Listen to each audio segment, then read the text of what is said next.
오늘 뭐 한다고 그래요?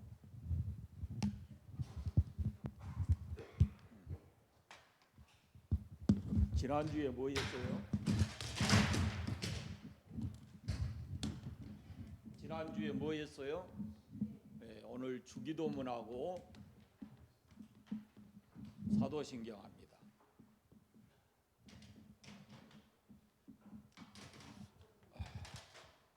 우리 신앙의 가장 기본적인 것입니다. 십계명, 주기도문, 사도신경. 먼저 주기도문 살펴보면요, 주기도문 그러죠. 주님께서 가르쳐 주신 기도예요. 네, 사실 예수님은 우리가 성경을 보면은 기도의 삶을 사셨어요. 공생에 시작하시기 전에 40일 금식 기도하셨어요. 그리고 일을 하시면서도 언제나 새벽에 일어나서 기도하셨어요. 또 제자들을 택하실 때는 밤을 새워서 기도하셨어요. 제자들에게 이 주기도를 가르치시기도 하고, 또 요한복음 17장에 보면은 예수님이 십자가 지시기 전에 대제사장의 기도라고 남아있는 제자들을 위해서 또 길게 기도하시고, 또 십자가 앞에 놓고 겟세마네 동산에서도 기도하시고, 마지막 십자가에서 용서의 기도도 하시고, 숨지시기 전에 내 영혼을 아버지 손에 부탁합니다 라고 기도하시고, 이 예수님의 공생의 시작부터 마지막까지가 그 속에 다 기도가 담겨져 있어요. 아주 중요한 내용들이죠. 뭐 내용이 다 기록되어 있는 것은 아니죠. 40일 금식 기도하시면서 무언 기도하셨는지 그 내용은 없고, 40일 또 새벽에 기도하셨다 그랬는데 새벽에 무슨 기도하신지 그 내용이 없고, 제자들을 택하실 때도 밤을 새워 기도하셨다 이렇게 되어 있는데 내용은 없습니다. 그런데 이 제자들에게 기도를 가르치실 때는 너희 이렇게 기도해라 그러고 그 내용을 세세하게 이렇게 가르쳐 주고 계십니다. 십자가 지시기 전에 그 대제사장의 기도는 요한복음 17장에 보면은 처음부터 끝까지 잘 기록이 돼 있고, 그리고 우리가 알듯이 겟세마네 동산에서 기도하실 때 그 고난의 삶이 지나가기를, 그러나 내 원대로 마시고 아버지 뜻대로 되게 해달라고 기도했고, 십자가에서 용서의 기도하실 때는 저들의 죄를 용서해 주십시오 하는 것을 알지 못합니다 라고 기도했고, 그리고 마지막에 내 영혼을 아버지 손에 부탁합니다 이렇게 기도했어요. 주기도문은 예수님이 제자들에게 가르쳐 주신 기도의 가장 모범적인 내용입니다. 그러니까 우리가 매 주마다 이 주기도를 찬송으로 이렇게 하지만 그건 제자들에게 예수님께서 가르쳐 주신 기도예요. 기도는 우리를 거룩하신 하나님께 나아가도록 만드는 것이고, 우리의 삶을 거룩하게 만들어주는 것이 기도입니다. 우리를 하나님 앞으로 나아가게 해주고 우리의 삶을 거룩하게 만들어주는 것이 기도예요. 우리가 흔히 많이 듣는 말이 있어요. 기도는 무엇과 같다? 호흡과 같다. 그러면 어째요? 항상 해야 된다 그 말이잖아요. 그냥 항상 하죠. 숨 쉬죠. 산소 마시잖아요. 근데 숨 쉬어도 여러분 그걸 아셔야 돼요. 오염된 공기를 많이 마시면 그것이 건강에 좋아요, 안 좋아요? 안 좋죠. 오염되지 않는 맑고 깨끗한 그런 공기를 호흡해야 되는 거예요. 우리가 신앙생활 할 때도 기도할 때도 마찬가지예요. 우리가 기도한다 그러지만은 그 속에 야고보서에 보면은 내 욕심이나 나의 정욕이나 이런 것을 위해서 기도하는 것은 그건 오염된 내용과 같은 거예요. 산소와 같아요. 그러니까 기도할 때 나를 향하신 하나님의 뜻이 무엇인가를 알고 그런 내용을 가지고 기도하는 것이 그것이 옳은 거거든요. 매일같이 여러분이 기도하는 삶을 사시기를 바랍니다. 기도할 때 그 주기도문 속에는 6가지 기도의 내용이 있는데 먼저 보세요. 9절을 보겠습니다. 그러므로 너희는 이렇게 기도하라. 기도하라 하고 명령하는 겁니다. 하늘에 계신 우리 아버지여 이름이 거룩히 여김을 받으시오며. 자, 거기 기도할 때 기도의 대상을 분명하게 밝히고 있습니다. 하늘에 계신 우리 아버지여 그럽니다. 자, 여러분이 기도하신 하나님은 여러분과 어떤 관계예요? 여러분이 기도하신 하나님은 여러분과 어떤 관계냐고요? 아버지죠, 아버지. 여기 말씀하잖아요. 하늘에 계신 우리 아버지. 이 아버지라는 단어가 세상에서는 어떤 사람에게서는 참 좋은 그런 친근감이 있는 것이고 어떤 사람에게는 아버지라는 말이 듣기만 해도 힘들어지는 그런 사람도 있어요. 그러나 그건 땅의 아버지고 하늘에 계신 우리 아버지는 자비로우시고 긍휼이 많으시고 모든 것을 다 해주실 수 있는 그런 전능하신 아버지거든요. 우리가 하나님 아버지께, 하늘에 계신 아버지께 기도한다라는 거예요. 그러니까 중요한 것이 있습니다. 우리가 기도하기 전에 하나님과 나와의 관계를 먼저 확실하게 정립해야 됩니다. 내가 하나님의 자녀라는 확실한 믿음이 있어야 그래야 아버지께 기도하는 것이 유용하죠. 하나님의 자녀가 돼 있지 않으면 그것은 진정한 기도가 아닙니다. 하나님과의 관계가 중요하다라는 겁니다. 기도할 때 내가 누구에게 기도하느냐라는 것이 첫째 중요하고 그 다음에 중요한 것, 그 다음이 뭐냐면은 무슨 기도의 내용이 뭐냐라는 게 얘기 따라오고 그러면 우리 모두가 다 기도할 때마다 하늘에 계신 우리 아버지 그라고 해야 될까요? 하늘에 계신 우리 아버지는 다양합니다. 전능하시기도 하시고 긍휼이 많으시기도 하시고 사랑이 풍성하시기도 하시고 그러니까 그 상황에 맞게 우리가 가장 우리의 상황에 맞게 하나님 아버지를 불러야 되는 겁니다. 죄를 짓고 하나님 앞에 나가면 뭐라고 해야 되겠어요? 죄를 용서해 주시는 하나님 아버지 그렇게 부르면 되는 거예요. 내게 삶에 어렵고 고통스러운 문제가 있으면 우리 인간의 모든 삶을 해결해 주실 수 있는 전능하신 하나님 아버지 그렇게 불러도 되고 그러나 이게 여러분 꼭 기억해야 될 것은 자기 개인에게는 긍휼과 사랑이 풍성하신 아버지일지라도 공동체를 위해서 기도할 때는 그것이 아니죠. 전능하신 하나님 이렇게 내용을 축소해서 간단하게 해야 돼요. 사랑이 많으신 하나님 긍휼이 풍성하신 하나님 아버지 이렇게 해야 되는 겁니다. 개인이 기도할 때하고 공동체를 위해서 기도할 때하고 그 내용이 조금은 달라야 되는 겁니다. 개인이 기도할 때는 시간이 정해져 있지를 않아요. 뭐 2시간 해도 누가 뭐란 사람 없고 3시간 해도 뭐란 사람 없어요. 그러니까 그 기도를 고무줄처럼 길게 늘려서 해도 아무 상관이 없어요. 누구 다른 사람 듣지 않으니까 하나님과 나와의 관계 속에서 하니까.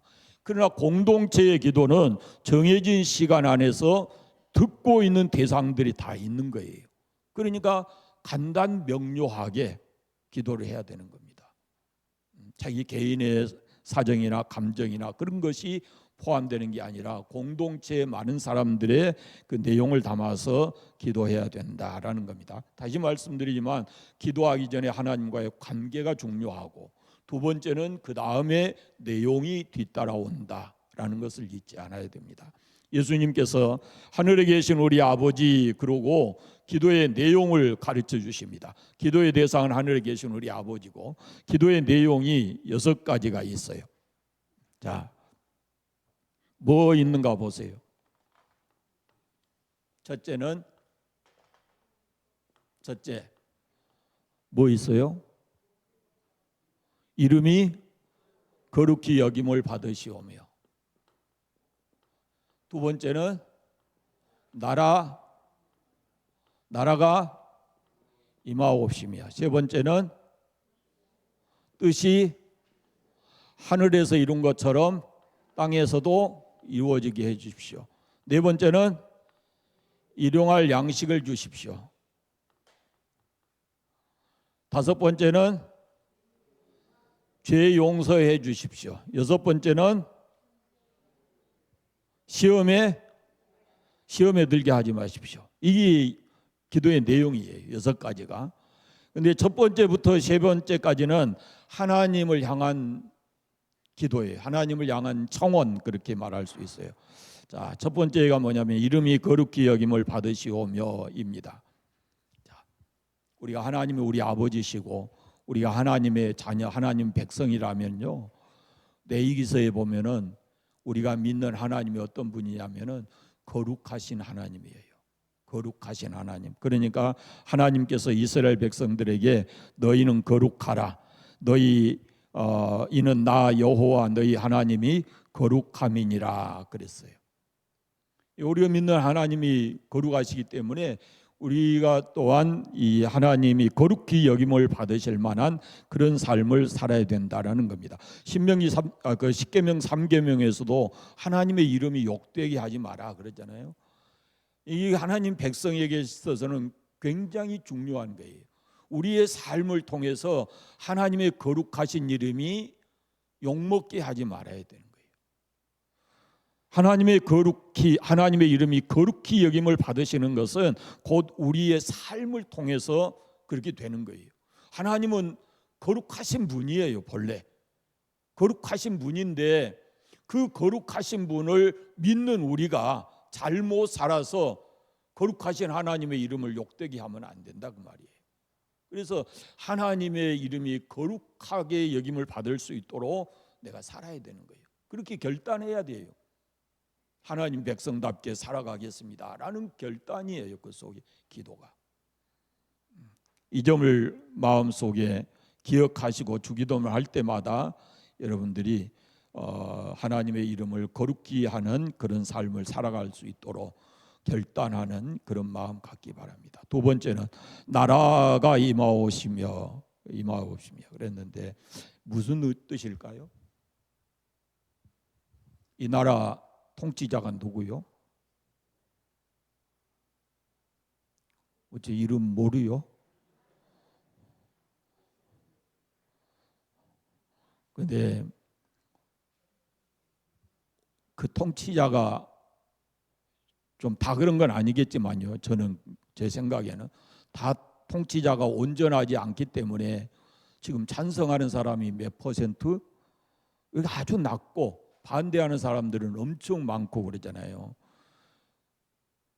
반대하는 사람이 뜻이 뭐겠어요? 옳은 통치자가 아니라 그 말이죠. 하나님 나라가 임하시오며 그 말은 하나님을 내 인생의 통치자로 삼고 살겠습니다 그 말이거든요. 나라가 내 안에 이루어지게 해주십시오. 나는 하나님의 나라 백성입니다 그 말이에요. 하나님이 나의 통치자이십니다 그런 뜻이에요. 그럼 하나님 나라가 어디에 이루어져야 되겠어요? 수도 없이 제가 많이 가르쳐 드렸는데 하나님 나라가 먼저 내 마음에 이루어져야지요. 내 마음에. 그리고 조금 더 넓혀보세요. 하나님 나라가 어디 이루어져야 해요? 가정에. 또 구체적으로 얘기해 보세요. 하나님 나라가 큰아들한테 임하게, 큰아들 마음에 임하게 해주십시오. 그 가정에 임하게 해주십시오. 그럼 이 한 가지만 놓고도요, 기도를 개인적으로 기도할 때는 오랫동안 기도할 수 있어요. 여러분들이 여러분의 자녀를 위해서 무엇을 기도하는지 모르지만 이 기도를 빼지 말아야 돼요. 내 안에 하나님 나라가 이루어져 있다면은 내 아들의 마음에도 하나님 나라가 이루어지게 하시고, 우리 가정에 하나님 나라가 이루어졌다면은 내 아들의 가정에도 하나님 나라가 이루어지게 해 주십시오. 그 기도를 해야 된다고 말이에요. 옛날 사람들 아들 딸 10명 낳았으면은 기도가 훨씬 더 길어야 돼. 지금 하나 둘 낳은 사람하고는 달라요. 그 아들 하나 딸 뭐 이름 다 들어가면서 이 아이의 마음속에 하나님 나라가 이루어지게 해 주십시오. 그런 내용을 가지고 기도를 해야 된다 그 말입니다. 나라가 임하시오며라는 것은 바로 그런 뜻이에요. 하나님이 나의 통치자이시고 나는 하나님의 다스림을 받고 살겠습니다 그 말이에요. 진정한 하나님의 백성이 되게 해달라고, 그걸 기도하는 겁니다. 나라가 임하옵시며. 세 번째, 뜻이 하늘에서 이루어진 것 같이 땅에서도 이루어지이다. 이건 무슨 뜻일까요? 내 삶의 가장 우선순위를 하나님과 하나님 나라에 두고 살겠습니다 그 말이에요. 그 하나님과 하나님의 뜻이, 말씀을 통해서 우리에게 전해진 뜻이 나를 통해서, 내 삶을 통해서 이루어지게 해 주십시오. 이 땅에 살고 있는 나를 통해서 하나님의 나라가 이 땅에 이루어지게 해 주십시오. 그런 뜻이에요. 그러니까 내가 이 땅에 살아가는 삶의 목적이 뭐냐면 하나님의 백성으로서의 삶을 살되 하나님의 나라가 이 땅에, 하나님의 뜻이 이 땅에 이루어지도록 살아가는 거예요.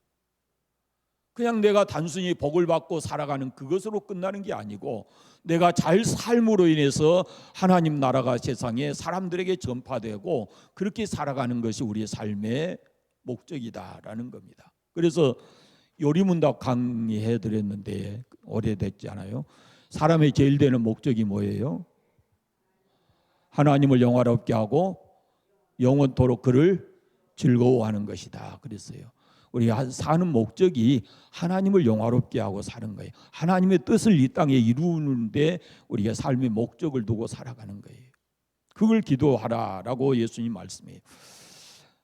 그 다음에 나중에 나오는 세 개는 우리 자신을 위한 기도예요.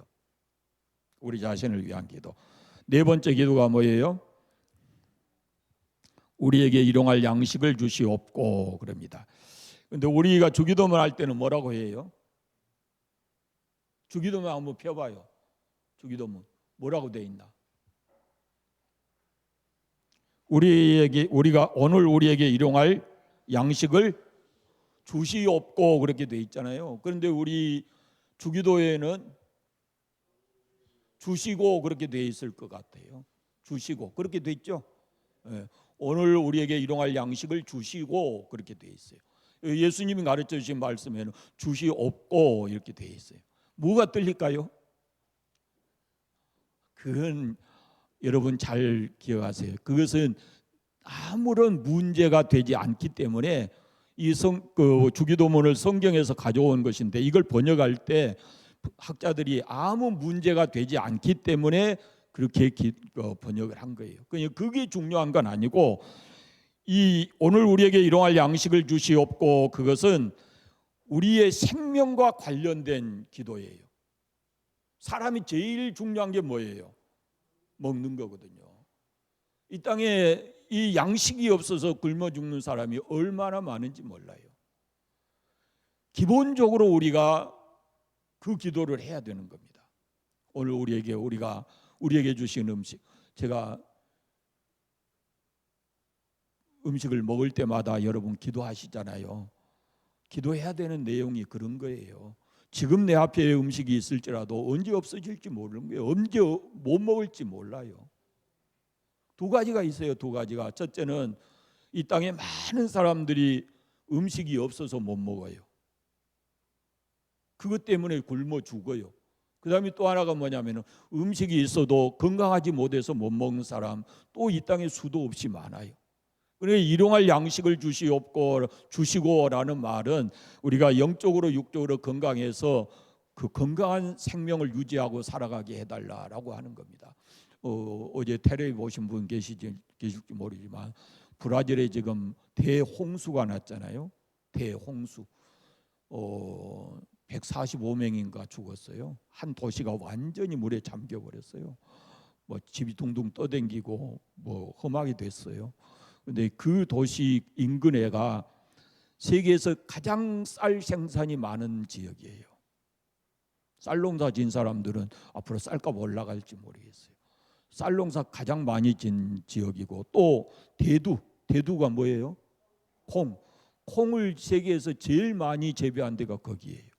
그런데 그게 지금 다 홍수 나서 난리 났어요.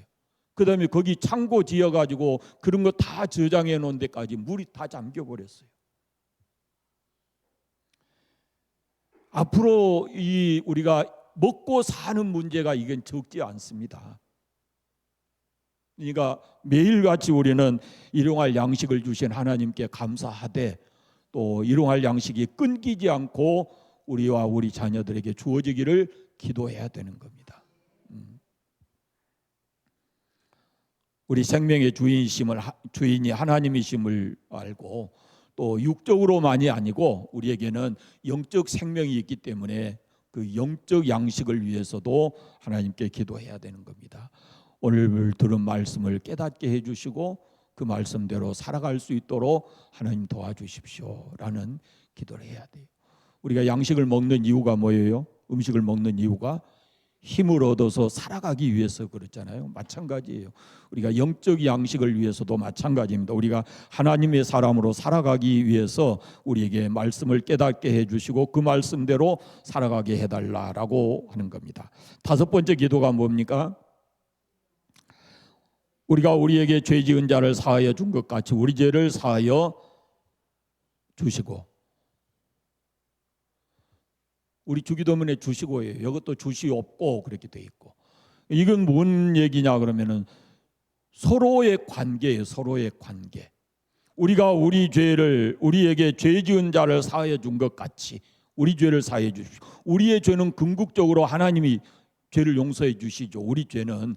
그러나 사람과 사람 사이에 죄 문제 해결해야 된다라는 겁니다. 다른 사람과의 관계에서 이 용서하고 사랑하고 살아가는 그런 관계를 가지고 살아가라라는 겁니다. 여섯 번째는 우리를 시험에 들게 하지 마옵시고 다만 악에서 구하옵소서. 우리의 삶을 하나님께서 다스려 주시고 세상에 사단의 유혹에 시험에 빠지지 않게 해달라는 기도입니다. 이것도 늘 기도해야 돼요. 새벽기도 나온 사람들은 제가 하루도 빠지지 않고 기도하는 내용이 있습니다. 우리의 자녀들, 자녀손들 어둠의 권세에 붙들리지 않고 시험에 빠지지 않고 그런 기도를 제가 매일같이 하거든요. 이게 나 자신도 그래야 되지만 그 아이들이 살아가는 세상이 더 혼탁하고 험하거든요. 그러니까 그 아이들이 건강한 신앙인으로 살기 위해서는 어둠의 권세, 악한 영에 빠져서는 안 돼요. 그런 시험에 들지 않기 위해서 자녀들을 위해서 기도해야 된다 그 말입니다. 그게 우리의 부모의 몫이고 신앙을 먼저 가진 우리의 몫이에요. 은혜는 하나님께서 주시지만 시험은 사탄이 우리에게 가져다 주는 겁니다.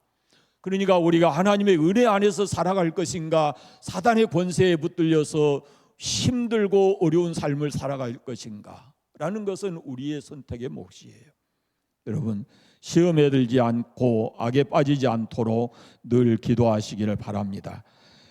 마지막에 여섯 번째 기도한 뒤에 가로해가지고 뭐가 있어요? 나라와 권세와 영광이 아버지께 영원히 있사옵나이다 라고 기도의 끝을 맺는데 하나님께 올려드리는 찬송입니다. 우리의 기도를 받으시는 하나님께 올려드리는 영광의 찬송. 주기도문 9절부터 13절까지 보시면 나라는 단어가 들어있어요, 없어요? 일용할 양식을 나에게 주시옵고, 그래요? 일용할 양식을 우리가 우리에게 잘못한 사람을, 모두가 다 나라는 말은 없어요. 우리라는 말이 있어요. 기도는 주님이 가르쳐주신 기도를 보면은 기도는 나를 버리고 하나님으로 채워가는 것이 기도예요. 나를 비우고 그 자리를 하나님으로 채워가는 것이 기도다라는 겁니다. 나의 소원을 이루고 나의 것을 채우는 것이 아니고, 주기도문은 우리라는 말을 6번이나 이렇게 기록하고 있는데 이것이 공동체를 위한 기도, 나만을 위한 기도가 아니고 모든 사람을 위해서 기도할 때도 이런 기도를 해야 된다라고 말씀합니다. 주기도문 할 때 항상 이것을 잊지 마시고,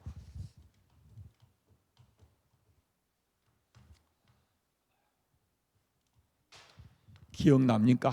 아주 오래전에 제가 이거 한번 강의한 적이 있어요. 이런 내용을 올해 한 10년도 넘었을 것 같습니다. 이 내용을 이렇게 강의한 것이. 그런데 다시 이제 새삼스럽게 여러분의 신앙을 한번 다시 다지는 의미에서 그렇습니다. 사도신경 가겠습니다. 사도신경. 이 지금 우리가 하고 있는 사도신경, 옛날에는 뭐라고 그랬어요? 우리 지금 사도신경은 뭐라고 해요? 나는 그렇게 시작하지요. 옛날에는 뭐라고 시작했어요? 전능하사 천지를 만드신 하나님 아버지를 내가 믿사오며 그랬죠. 지금 우리가 하고 있는 이 사도신경 주기도문은 2007년도 9월에 9월 10일에 우리 총회 제 92회 총회 때 이것이 공포돼서 시작된 거예요. 우리 총회만이 아니고 대부분의 개신교들이 이걸 따라하고 같이 하고 있죠. 공통적으로 번역을 했고 그걸 선포하고 총회에서 선포하고 그렇게 한 거예요. 그런데 안타깝게도 지금도 이것을 안 하고 옛날 그대로 하는 사람도 있어요. 교회도 있고. 그게 틀린 게 아니에요. 틀린 게 아닌데 그러나 총회에서 선포가 공포가 됐으면 그걸 총회의 뜻을 따라가는 것이 그것이 옳다. 공회거든요. 공의에 우리 나중에 나오지만 거룩한 공회를 믿사오며 그러잖아요.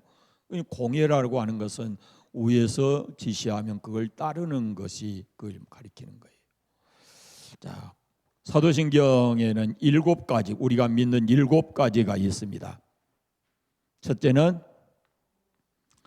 하나님, 두 번째는 예수님, 세 번째는 성령님, 네 번째는 내가 성령을 믿사오며 그 다음에 교회, 거룩한 교회, 다섯 번째는 성도의 교제,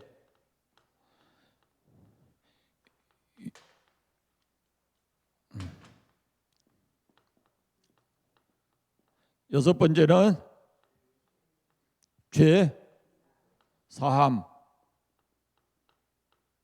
일곱 번째는 부활과 영생. 7가지가 있습니다. 우리가 믿는 핵심적 신앙을 거기다가 사도신경에다가 놓았습니다. 전능하신 하나님을 믿고 우리를 구원해 주신 예수님을 믿고. 그런데 저 내용 가운데 가장 많은 곳이 어디예요? 뭐라고 해요? 사도신경에 나는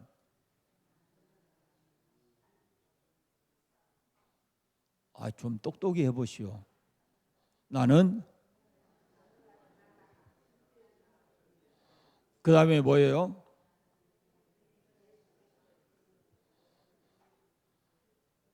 이 예수 그리스도에 대해서 길게 설명을 합니다. 길게.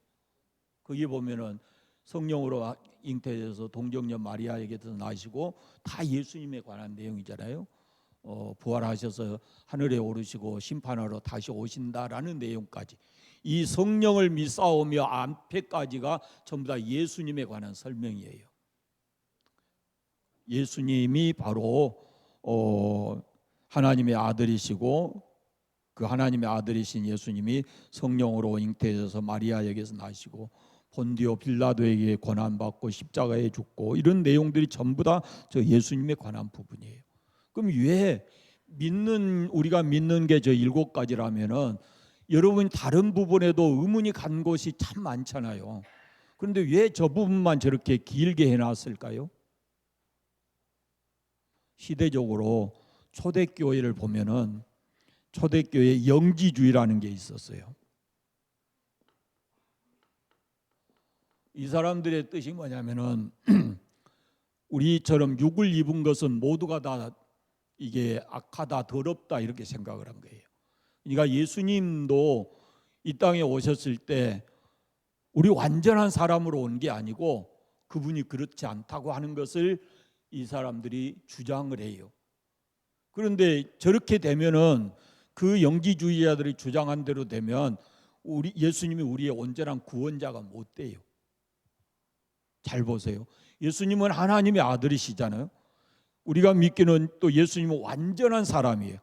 사람의 몸에서 나와서 먹고 마시고 이렇게 하고 다 살았어요. 그러니까 사람의 대표로 그분이 십자가에 못 박혀 죽으시는데 그 하나님의 아들로서 이 땅에 오셔가지고 그 한 부분만 인정해서는 그분이 우리의 온전한 구주가 안 되는 거예요.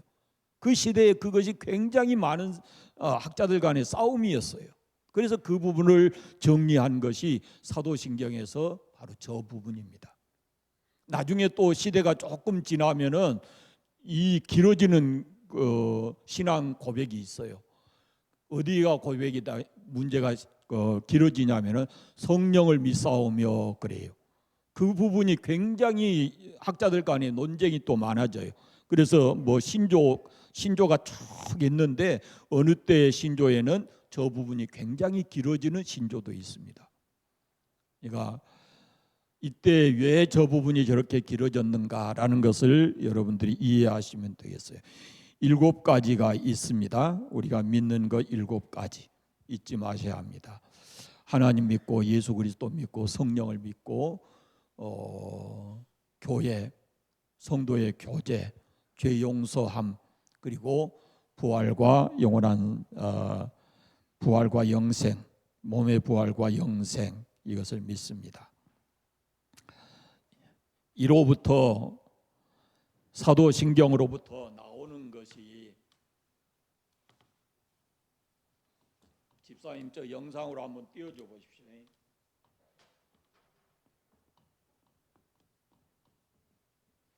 자, 12신조라는 것이 있어요. 12신조.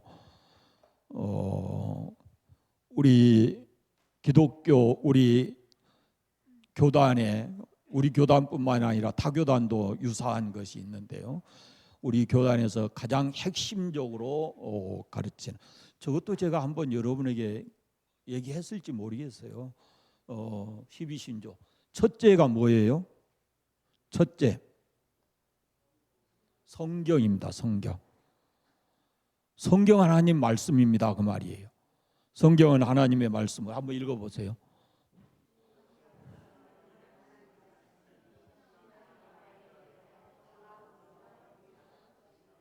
한 번이나 들어보셨어? 어떤 때 들어봤어? 눈 감고 있지 말고 나 좀 쳐다보시오. 어떤 때 들어봤어? 그렇죠. 여러분 임직식 할 때, 서약할 때 제일 먼저 하는 것이 이거예요.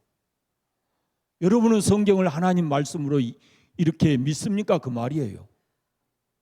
이걸 물어보면 여러분들이 다 항존직들은 대답 다 했어요. 여러분의 손에 들려있는 게 성경이 뭐예요?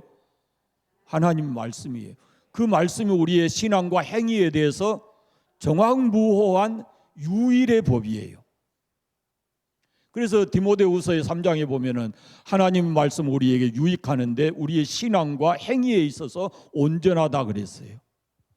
이거 성경을 놔버리면 우리의 신앙이 제대로 되지 않고 우리가 이 말씀대로 살아가기가 힘든 거예요. 그래서 여러분이 성경을 손에서 놓지 않아야 돼요. 들어야 되고 읽어야 되고 하는 것이 거기에 있어요. 내가 하나님의 사람으로 온전히 살아가기 위해서 이게 하나님 말씀이다라는 걸 생각을 갖고 읽어야 됩니다. 두 번째 2번 한번 올려보세요. 2번 한번 읽어봅시다.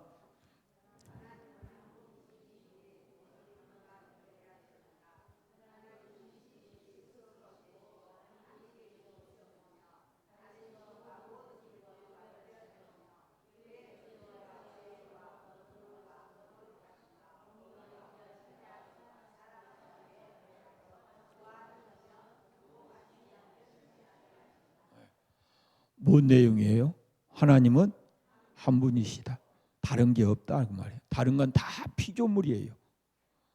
오직 하나님만이 모든 것을 창조하신 분이고 그분은 그 창조에 완벽하시다라는 내용을 담고 있는 거예요. 하나님 창조가 잘못된 거 하나도 없어요. 그 다음 말씀을 쭉 보면요, 하나님께서 모든 것을 창조하셨지만 죄를 만드신 분이 아니에요.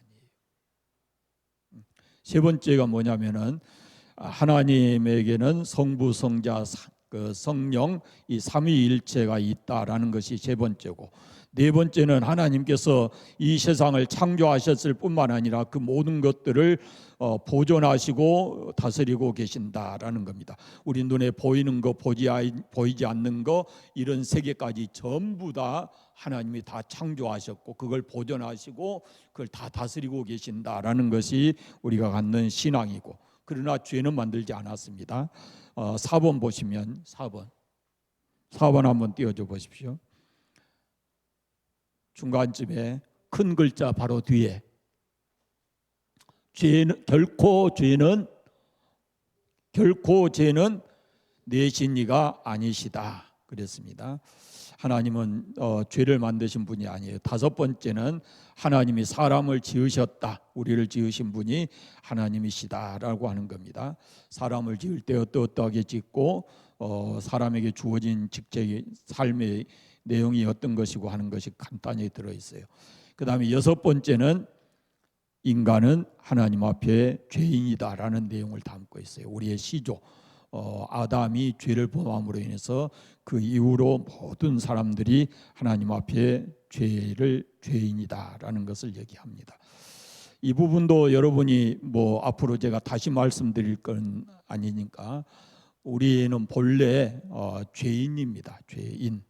그래서 죄를 짓고 사는 거예요. 죄악된 삶을 살고, 우리가 죄를 지어서 죄인이 아니에요. 본래 죄인으로 태어난 거예요. 죄인은 그래서 우리가 그 죄를 다스리지 못하고 죄를 짓고 사는 겁니다. 제가 늘 말씀드리지만은 사과나무에서 사과를 따도 내년에 또 열려요. 또 열려. 안 열리게 하려면 어떻게 해야 돼요? 없애버려야지. 그렇지 않으면 거기에다가 다른 것을 잘라내고 접을 붙여야죠. 본래 사과 나무이기 때문에 사과가 열리는 거예요. 똑같아요. 우리는 죄인이기 때문에 죄악된 삶을 살고 죄와 함께 살아가는 겁니다. 이것이 우리의 모습, 모든 인간의 모습입니다. 그런데 그 죄에는 반드시 뭐가 따라오냐면은 형벌이 따라와요. 형벌. 죄에 대한 책임을 묻는다 그 말이에요.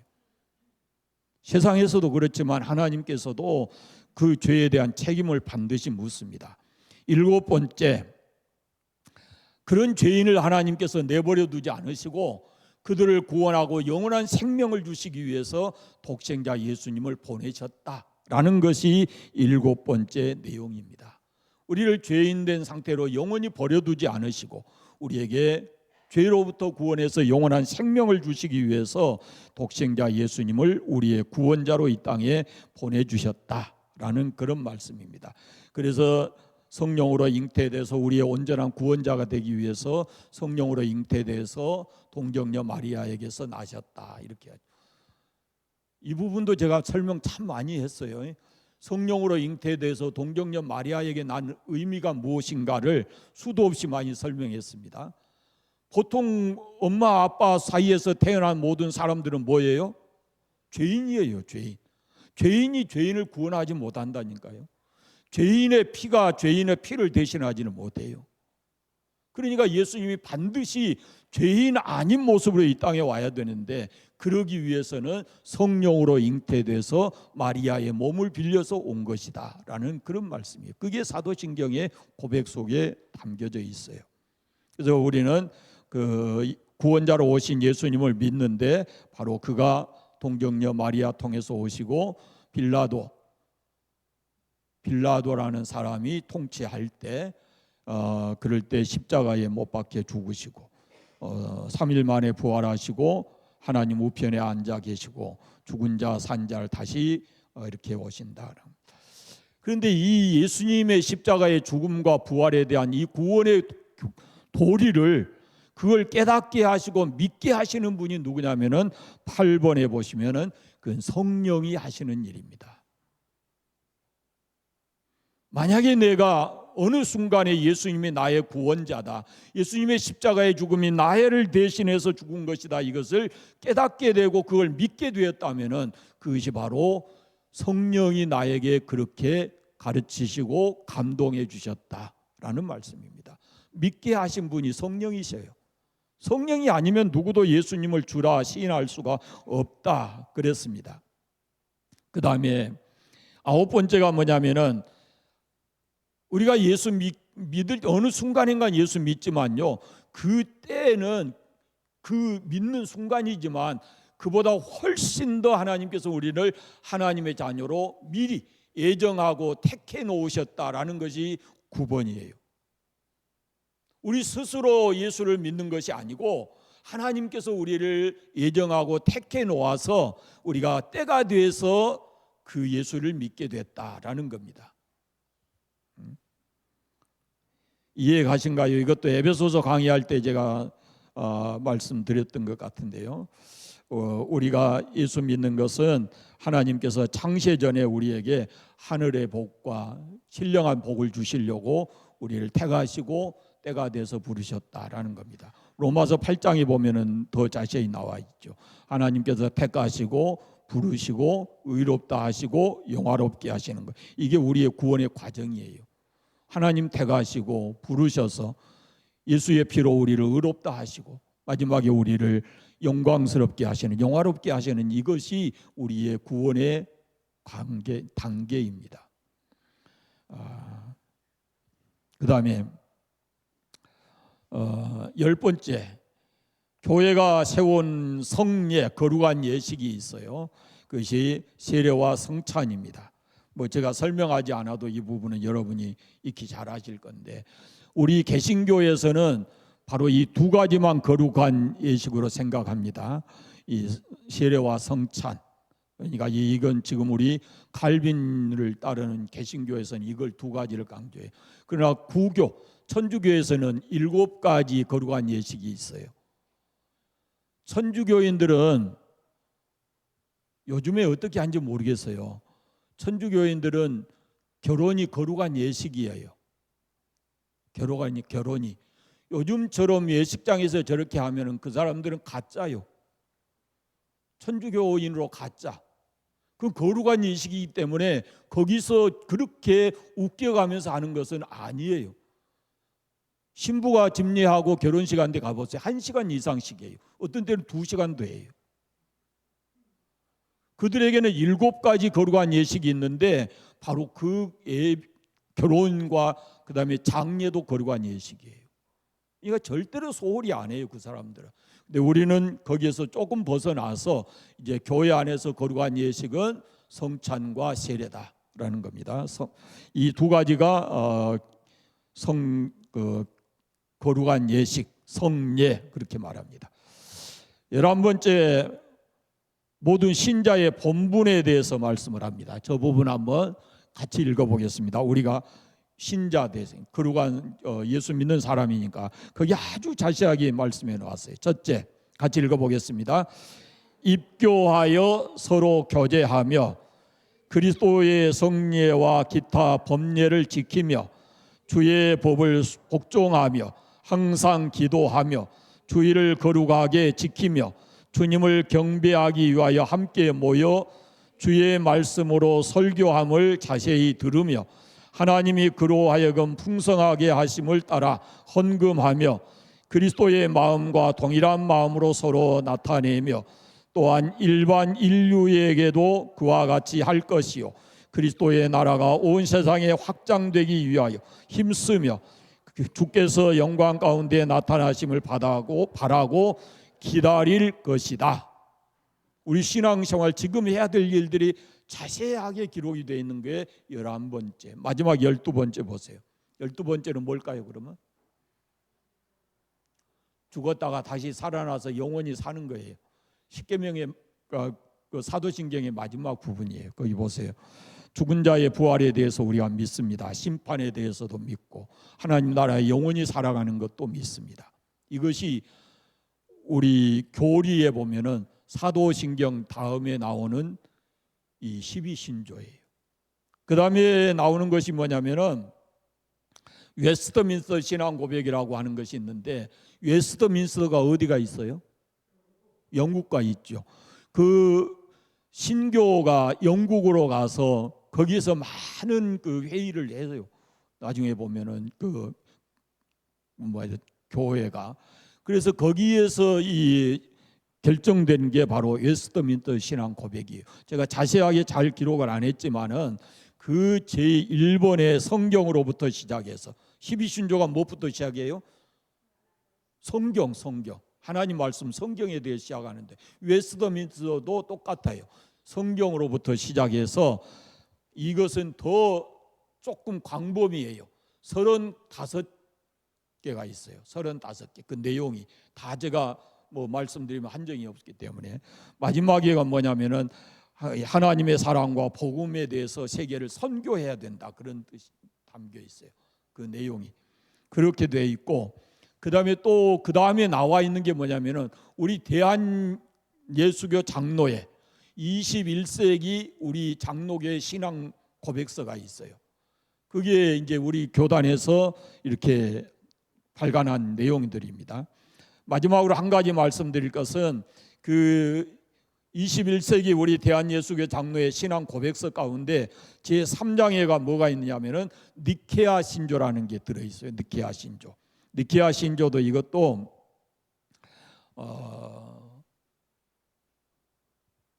그 신조의 이름이 참 많이 있는데요. 이 니케아 신조는 381년의 종교 회의에서, 지금으로 말하면 우리 92의 총회, 91의 총회 하듯이 그때 당시에 교회가 이렇게 모여서 회의할 때예요. 그게 381년에 콘스탄티노플에서 모여가지고 이 결정을 한 것이 니케아 신조예요. 거기 보시면 한번 내용을 보여드리겠습니다. 자, 한번 보세요. 첫째는 하나님을 믿습니다. 두 번째는 큰 글자만 보세요. 큰 글자만. 두 번째는 예수님을 믿습니다. 세 번째는 성령님을 믿습니다. 네 번째는 하나의 거룩하고 보편적이며 사도적인 교회를 믿습니다. 교회를 믿습니다. 다섯 번째는 죄 사함을 위한 하나의 세례만 인정합니다. 여섯 번째는 죽은 자의 부활과 장차 일어날 영생을 믿습니다. 그렇죠. 그러니까 이 니케아 신조에는 뭐가 들어있냐면은 사도신경에 7가지가 다 있는데 한 가지가 빠졌어요. 뭐가 빠졌어요? 뭐가 빠졌어요? 부활도 있어요. 부활도, 죽은 자의 부활. 뭐가 빠졌어요? 성도의 교제가 빠져 있어요. 니케아 신조에는 그것이 없어요. 이게 지금 우리의 사도신경과는 조금 다른 내용이 거기가 하나가 빠져 있는 거예요. 그렇지만 이 신조도 대단히 우리 교리에는 중요하기 때문에 이것을 담아놓고 있는 겁니다.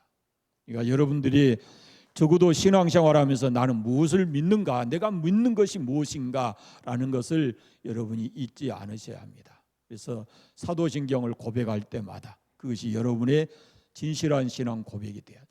이 말씀도 제가 들었죠. 사도신경은 캐논이라고, 캐논. 가장 오리지널인 신조예요.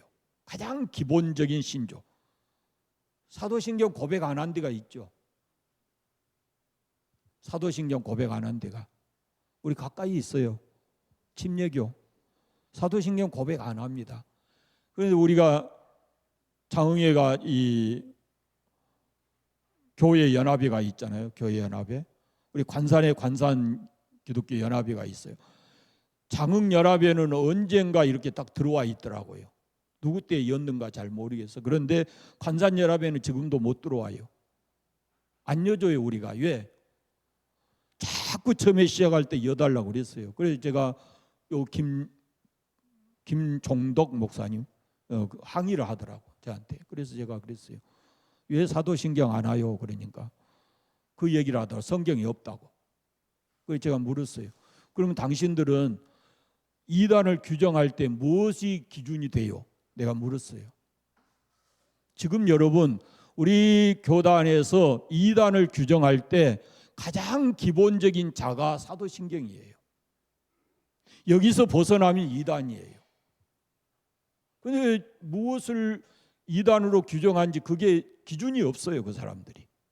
그래서 침례교회는 뭘 하냐면은 신학을 공부하고 목사 안수를 받는 게 아니고 그 사람들은 체험이 더 중요해요. 개인적 체험이. 그래서 그 기초가 우리와 같지 않아요. 그래서 지금까지도 우리는 같은 지역에 살지만 그런 연합에는 서로 달리하고 있다라는 겁니다. 사도신경은 우리의 신앙의 가장 기초석과 같은 것이니까 여러분이 그 신앙 위에 여러분의 신앙을 확실하게 세우시기를 바랍니다.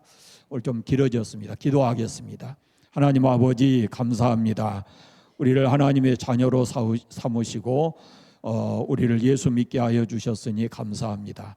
우리가 늘 주님 앞에 기도하게 하시고 또 사도들의 신조 위에 우리의 신앙을 잘 세워서 우리의 신앙이 하나님 보시기에 조금도 부족함이 없도록 살아가는 저희들 되게 해주시기를 원합니다.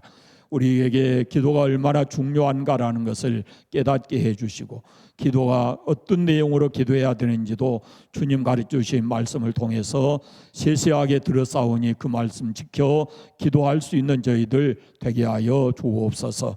아버지 우리의 삶의 현장에서 하나님의 이름을 거룩하게 하고 살아가는 저희들 되게 해주시기 원합니다. 이 삶의 현장에 갑니다. 성령 하나님 우리를 도와주시고 하나님의 자녀로 살아가기에 부족함이 없도록 우리에게 함께하여 주시옵소서. 한 주간도 건강하고 즐겁고 행복한 삶을 살아가는 우리 모든 성도들 되게 하여 주옵소서.